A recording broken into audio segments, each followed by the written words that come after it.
안녕하세요. 82회 시험이 끝나고 이제 여러분들 성적들을 아마 다 확인을 온라인으로는 이미 다 하셨을 겁니다. 뭐 그 성적에 대해서 만족하시는 분들도 계실 거고 좀 아쉽게 조금 더 열심히 할 것 이런 후회를 하시는 분들도 있으실 텐데 이번 회차도 이제 여러분들이 좀 정답률이 비교적 낮은 것들 위주로 해서 그리고 또 주요한 개념들 위주로 해서 경제랑 경영 문항들을 몇 문항 저희가 선제해서 같이 살펴보도록 하겠습니다.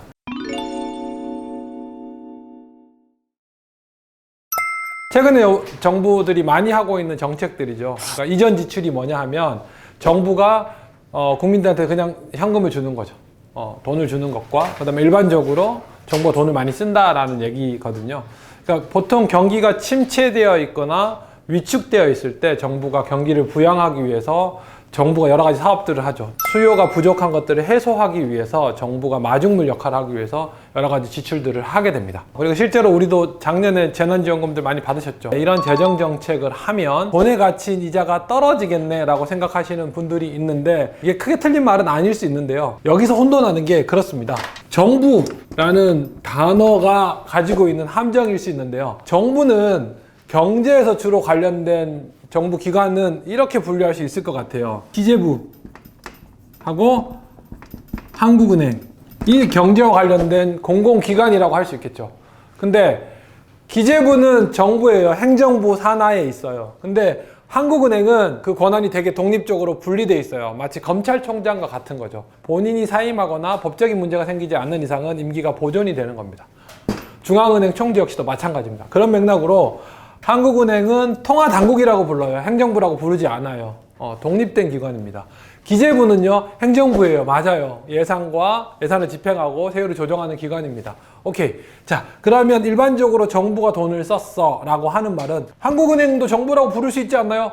아주 광의로운 정부라고 부를 수도 있겠죠. 그런데 하는 행동이 달라요. 방금 얘기했지만 뭐죠? 지출을 많이 했어. 이전 지출을 했어. 세율을 조정했어. 이건 뭐죠?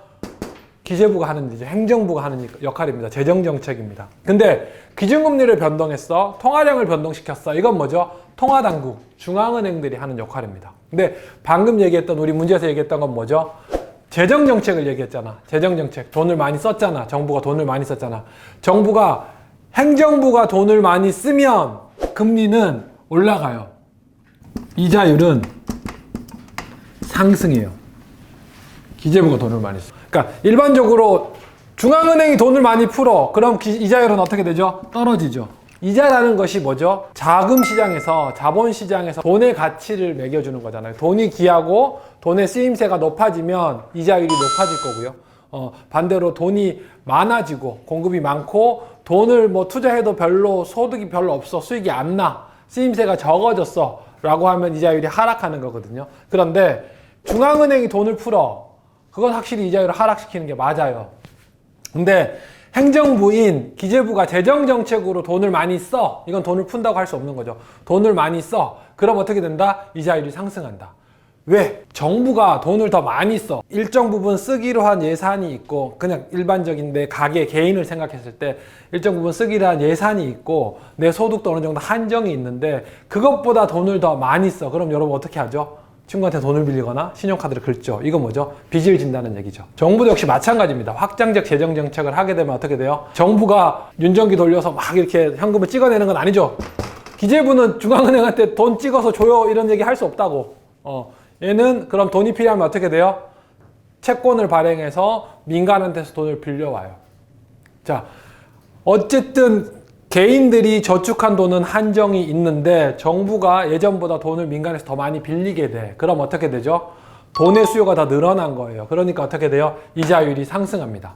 확장적 재정정책을 하게 되면 기재부가 돈을 많이 써요. 그러면 이자율은 상승합니다. 확장적 통화정책을 해요. 중앙은행, 한국은행이 돈을 많이 풀어요. 그럼 이자율은 하락합니다. 이거 헷갈리지 마시고요. 오케이. 자, 그러면 기재부는 돈을 많이 썼어. 그런데 그 경기를 부양하는 과정에서 뭐가 생겼어요? 이자율이 상승했어요. 경기가 부양을 하려면 일반적으로 Y는 GDP는 소비, 투자, 정부 지출로 구성이 돼 있어. 그래서 정부의 원래 목표는 뭐냐면 이 정부 지출 G를 늘려서 Y를 늘려보겠어 라는 셈법이 있었던 거거든요. 그런데 이 과정에서 이자가 상승했어. 그럼 어떻게 되느냐? 이자율에 민감한 수요가 뭐죠? 수요 항목이 투자입니다. 그렇죠? 그러면 이자율이 상승하면 어떻게 돼요? 이 투자가 감소하게 되죠. 그래서 가령 정부 지출을 늘리면 이제 뭐 여러 가지 승수 효과에 의해서 Y까지도 더 많이 늘 거다라고 기대를 했는데 중간에 예기치 못하게 이자가 상승해서 이자 상승으로 인해서 투자가 감소해서 원래 정부가 지출하면서 기대했던 효과보다는 덜 나타나는 이런 현상을 뭐라 그러냐 하면 크라우딩 이펙트, 밀어내기 효과라고 합니다. 5번이 답이죠. 근데 아마 제가 여기 정답률이 조금 낮은 거는 통상적으로 옛날 교과서에는 이 크라우딩 이펙트, 밀어내기 효과를 구축 효과라고 쓰기도 해요. 그래서 구축 효과 어딨지? 라고 생각하실 수도 있는데 아마 영어로 병기가 돼 있어서 이 부분 혼란이 없으셨을 거고 아마 대다수는 이 현상에 대해서는 잘 모르셔서 그럴 건데 구축 효과 되게 중요한 개념입니다. 꼭 반드시 기억하시기 바랍니다. 그러니까 나머지 이제 오답들이죠. 그러니까 여기 해당하지 않은 얘기들을 간단하게 설명을 해드리면 피구 효과는 뭐냐면 물가가 하락해, 임금이 하락하면 어떻게 되냐면 기존에 갖고 있던 자산의 실질 가치가 높아져서 사람들이 실질 가치 상승분만큼 돈을 많이 쓰게 돼. 웰스 이펙트에 의해서. 그래서 경기가 침체돼서 물가가 하락하면 그 웰스 이펙트에 의해서 어느 정도 경기가 다시 살아날 수 있다라고 보는 게 피구 효과입니다.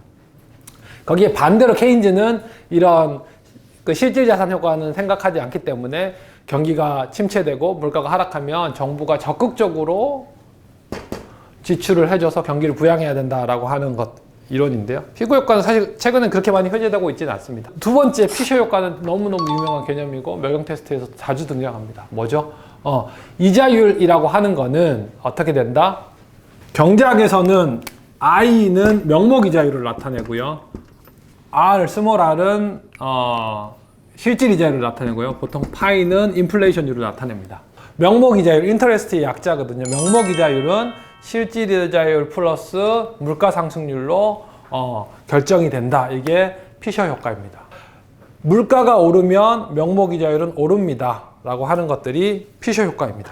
승수 효과는 정부가 정부 지출을 1을 지출하면 그게 GDP로 1만 연결되는 게 아니라 다음에 다시 또 소비로 선순환이 일어나서 2배, 3배 더 균형소득이 늘어날 수 있다라고 하는 게 승수 효과고요. 유동성 효과는 일반적으로 많이 쓰는 표현은 아닌데 통화량이 늘면 보통 이자율이 하락해서 투자가 더 증가할 수 있습니다. 이런 표현으로 유동성 효과라는 말을 쓰는데 일반적으로 많이 좀 여러분이 주의해서 보셔야 될 거는 그러면 피셔 효과, 승수 효과를 좀 눈여겨보시고 다음에 다른 데서도 접하게 되시면 개념도 정리하시면 좋을 것 같습니다. 이번 문제는 뭐 제가 어려울 거라고 예상을 했고 좀 실제로 비교적 난이도 높은 문제를 책정을 했고 좀 어려웠습니다. 그래서 이 부분 한번 정리를 하면 좋지 않을까라는 생각이 들어서 이건 한번 같이 살펴보도록 하겠습니다.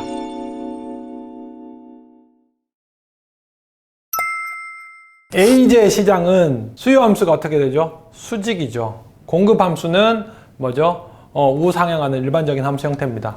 B제 시장은 수요 함수가 어떻게 돼요? 수평입니다. 공급 함수는 똑같이 우상향합니다.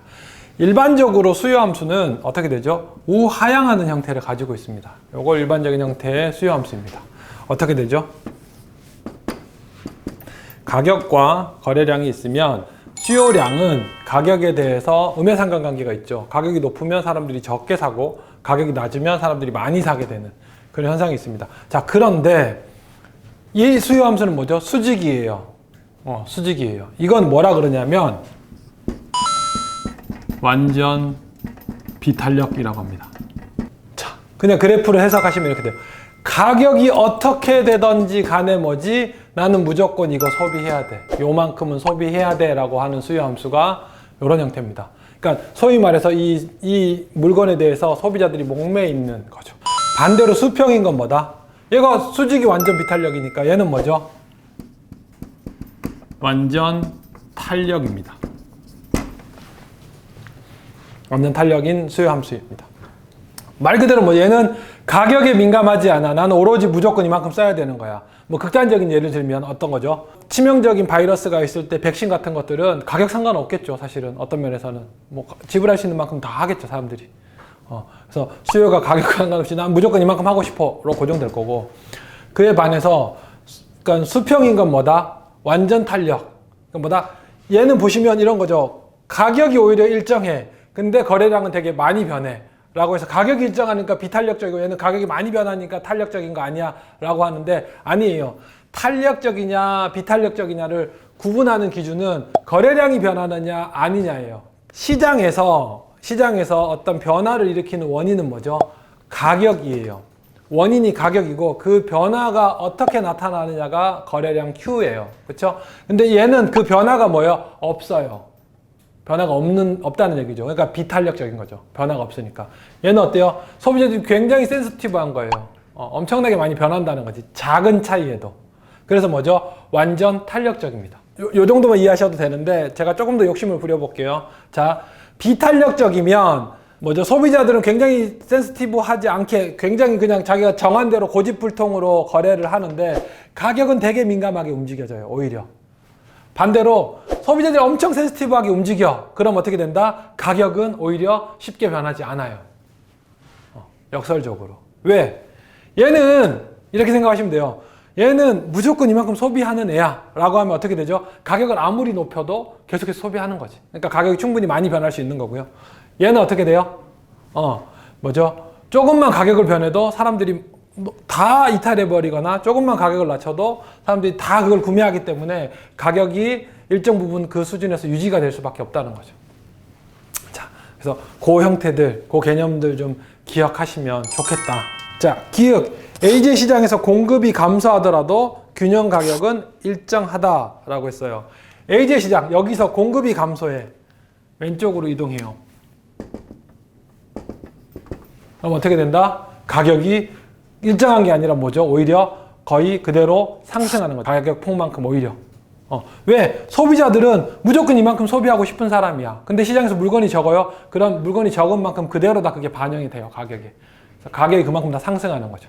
오히려 반대로 어떻게 돼요? BJ 시장에서 공급이 줄어. 그럼 어떻게 되죠? 가격은 늘 그대로 있어요. 대신에 뭐죠? 거래량이 첫 번째 거래량에서 두 번째 거래량으로 대폭 줄게 되는 거죠. 그래서 기획 선택지는 틀린 거다. A 시장에서 생산자에게 세금을 부과하면 조세 부담은 전부 생산자에게 귀속된다라고 하는데요. 똑같아요. 생산자에게 세금을 부과한다. 물품세를 부과하면 공급곡선은 그 세금만큼 이렇게 이동해요. 위쪽으로 이동하게 됩니다. 공급이 감소하게 되는 거죠. 그러면 예를 들면 지금 사과 시장인데 사과에서의 가격이 1,000원인데 정부가 이렇게 하는 거야. 사과를 판매할 때마다 물품세를 100원씩 더 내주세요 라고 하면 수요가 수직이기 때문에 완전 비탄력이기 때문에 그대로 가격이 100원 다 상승해요. 1,100원.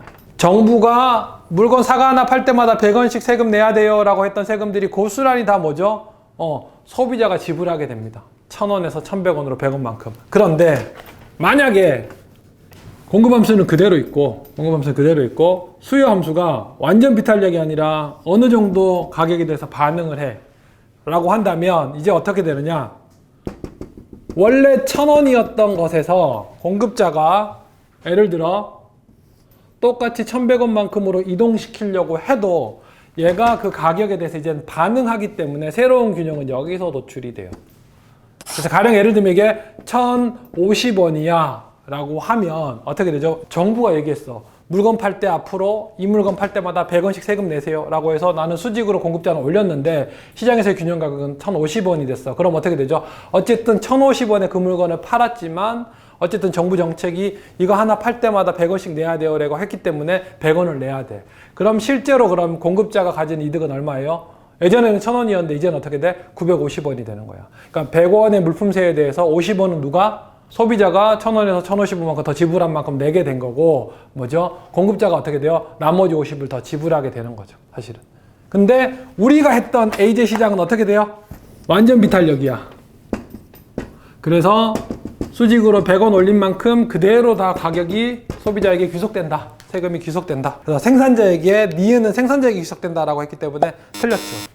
기억 니은 틀렸으니까 답은 디귿리을이 될 텐데 맞는지 한번 확인해 보도록 하겠습니다. 자, BJ 시장에서 공급이 증가할 때 전체 거래량은 증가한다라고 했어요. 공급이 증가해. 예, 공급이 증가하면 오른쪽으로 이동하니까 그렇죠. 거래량은 이렇게 증가하게 됩니다.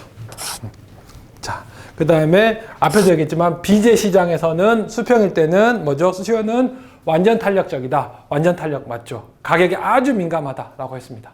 그러니까 그래프가 더 수평으로 누울수록 그 시장은 가격이 조금만 변해도 거래량이 많이 변하는 민감한 시장이야. 그 다음에 그래프가 가파르게 수요함수가 서 있을수록 가격은 많이 변해도 소비자들은 적게 반응하는 비탄력적이야. 답은 디귿 리을이 맞습니다.